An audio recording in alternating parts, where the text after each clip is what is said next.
Catholics may disagree on many issues, but we must find a way to love our children more than we hate each other. I hope you'll join me in supporting Donald Trump. Right? Dorothy guy. No. Robert F. Kennedy Jr. sending a message to Catholic voters in Pennsylvania. As the latest Fox polling shows, the Harris campaign is struggling to win over that key voting bloc. Joining us now is Catholic Vote President Brian Birch. Good morning to you, Brian. Good morning. Good morning. So they spent $250,000 on that ad. It's a Catholic Vote. It's directed at the Catholic voters, or all voters, I should say, in Pennsylvania. What are your thoughts when you watch the ad? Well, I think Robert F. Kennedy Jr. is coming to the same conclusion of many Americans, and that is that Kamala Harris and the Democrats pose a real threat, not just to Catholics, but to fundamental freedoms and to the future of our country. You know, the border is in chaos. We have wars around the world. Our economy is still hurting people, and our children are sick. And something needs to change. And I think Robert F. Kennedy is speaking to some of the deepest concerns of many American voters. Yeah, so many Americans that I talk to are saying they're praying for this election. And it's a tale of two cities, really, when you see them on the campaign trail. When you hear Kamala Harris react to someone in the audience talking about how Christ is king, and J.D. Vance reacting to the same messaging, vastly different. Listen to, I think we have sound bites of both of those two rallies and how they reacted. Listen to this.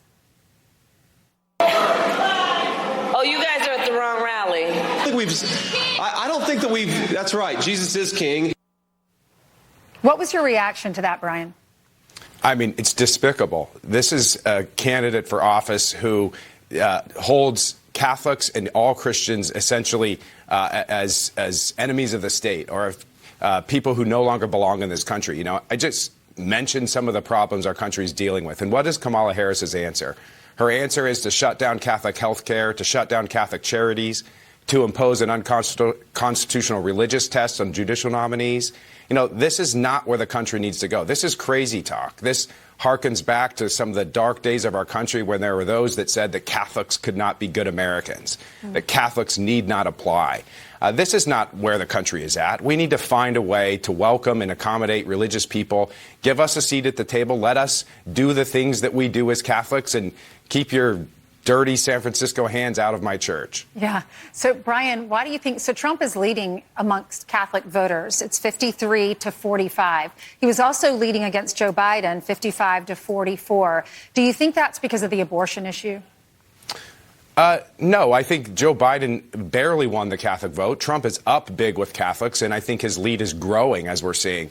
It's not the abortion issue. I think it's this deeper concern that many Catholics feel that Kamala Harris and the Democrats are out of touch with what's wrong with America, and they want to take America in a direction that we don't want to go. You know, Catholics are rooted in faith and family and work and patriotism, these kind of foundational values of our country. And the new Democratic Party, that leaving people like Robert F. Kennedy behind, wants to take the country in a direction that I think Catholics and all Americans are uncomfortable with, and they have a choice here in the next 10 days. Yeah, you know, Brian, it's such an important issue.